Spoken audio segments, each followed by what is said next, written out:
Uh, Ladies and gentlemen, in a fortnight, on the 12th of October, the current cohort, that's number 2 of the 2015 programme, will be joining us for lunch, also with Nikki Ridderford, their teacher. And today my job is to explain who they are and why they're coming, because there's quite a turnover of club members, and also the current ones, well, many of them don't have memories of going back more than a month or two, so this is to update people. What was your name again? Now, the history of this program goes back to the 2001 census, when the government discovered that there were many skilled migrants who were unemployed or underemployed. We all knew that at the time because you would take a cab and find it was driven by a civil engineer. And the true depth of the problem, however, didn't become apparent until the census brought it out. And it took a while to analyse the figures, but by 2005 the government decided to take some action, and they commissioned Victoria University via the Tertiary Education Commission to offer courses to try and address these problems. And the first VUW course was put on through the School of Linguistics and Applied Language Studies. The school appointed Nikki Ridderford, who's a senior teacher in that school, in the English Language Institute, to develop a course and to teach it. The structure that Nikki worked out has 6 weeks in the classroom and 6 weeks in an internship, which is very heavily supported to make sure that the experience works out well and the migrant comes into the workforce with New Zealand experience.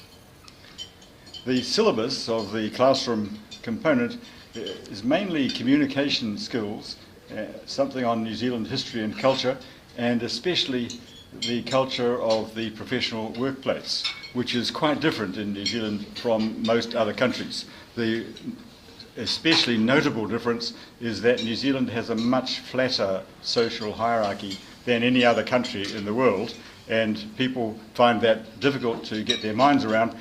That is, for example, if you ask a secretary to do something for you, you don't tell them, you see if they can possibly fit it in.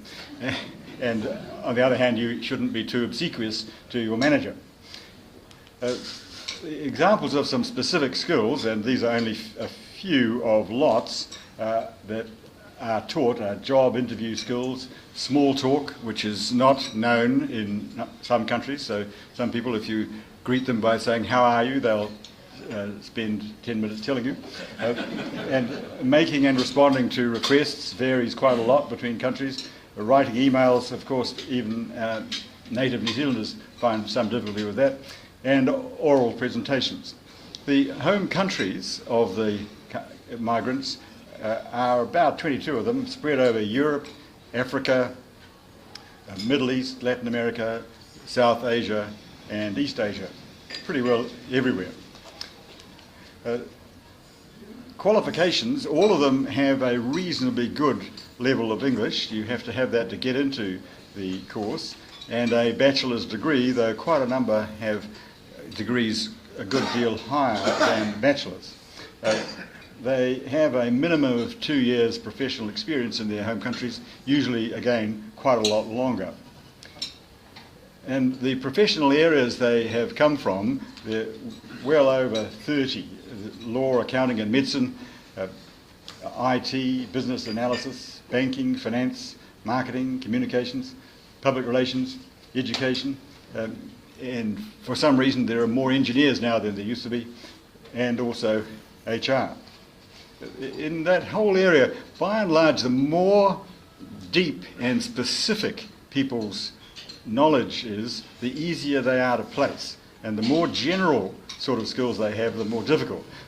I guess the reason is that suppose you are a really good statistician who knows stochastic analysis, your workmates are willing to forgive you if you suffer slightly from Asperger's or something like that. Whereas if you are a consultant who is an event manager, that can be quite a problem. So by and large, the more specific and more qualified people are, the easier they are to place. We have 2 cohorts each year with 12 in each cohort. And the result has been extremely encouraging. Of the graduates of the course, 75 to 80% of them are employed in commerce or professional roles within 6 months of graduation. And considering that they are all unemployed when they join the course, and some have been unemployed for several years, this is a very heartening result. I did a cost-benefit analysis some years ago, and it turned out that there was $98 return to the New Zealand economy for every $1 spent on the program. Now, that figure seemed too good to be true, but I realised the reason why is that these are people who have not been contributing to the economy, or if so, at a very low level. And as a result of the program, we managed to capture for the country their primary, secondary and tertiary education and their initial professional experience of several years. Something that would cost many thousands of dollars if you want to put a figure on it. So although the skilled migrant program of 12 weeks is relatively expensive on a week-by-week basis, it brings into the country these skills that are there already but locked up. So what's been the role of our club? When Nikki was planning the course, she realised that the one thing that she was not able to give the migrants was one-to-one experience and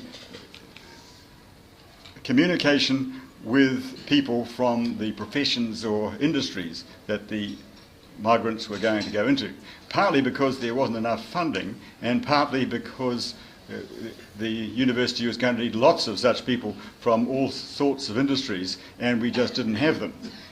Now, as it happened, Nikki and I were married, and we still are. And Nikki is my first wife, and so far I haven't moved on to a second.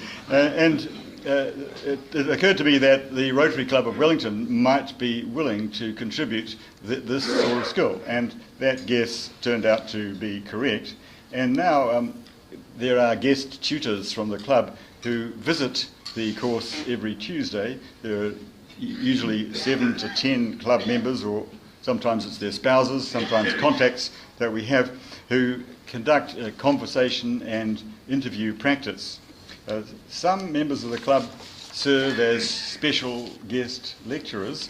They talk about aspects of New Zealand culture and workplace, and they talk about particular aspects of interview and presentation skills and what it's like to be in New Zealand and to be a New Zealander. The next part of the course is the internship, which although we as a club don't have so much to do with the internship, in a way it is the climax of the course, because it's most important that people who are going into the workplace should have some New Zealand experience. So the internships are organised by the Johnson Group. We were very fortunate that Lee Johnson's a member of this club, and the Johnson Group is one of the few recruitment agencies that has a social social aspect, shall we say, to their ethos. And so they were very keen to join in this project. And they try to fit migrants into slots where the skills of the participant fit in with what is being offered. Now, the Johnson Group organises most of the internships, but there's usually a number that are recommended by members of the club, and sometimes club members have a role within the organisation that can take a skilled migrant. Then the final element is that once the migrants graduate, then the club appoints a mentor to each migrant. And their job is to support the migrants as they seek employment, give them a bit of advice and help them keep cheerful. The responsibility within the Rotary Club for running this program, at least the club's side of it, is with the Vocational Service Committee. So what about the future? The partnership, that it's not a legal partnership of course, but it's you might say a moral partnership between Victoria University, the Rotary Club of Wellington, and on the first hand, the second hand, on the third hand, the lawyers always have at least two hands, but sometimes three, the Johnson Group. It's very robust, and all parties are very keen to continue with the scheme, and there's no threat to it from any point of view of any of the participants. As far as funding is concerned, it depends on government policy. The funding at the moment is secure from MB and the Tertiary Education Commission until June of next year. Now, I mentioned that the club members often help to find internships. Well, that's a list, don't try and read it, but it gives you an idea of how many. That's a list of employers who have taken skilled migrants as recommended by or provided by members of the club. And some of these employers have taken more than one skilled migrant. And here's another list, which is even less able to be read, which is a list of all the members who have been involved over the years. And finally, here is an example of a group of skilled migrants at one of our lunches, photographed with all the people who, not all the people who within the club had been related to this group, but all the people who we could find and keep for the photograph. There were even more. So it's a major aspect of the club's operation. Thank you.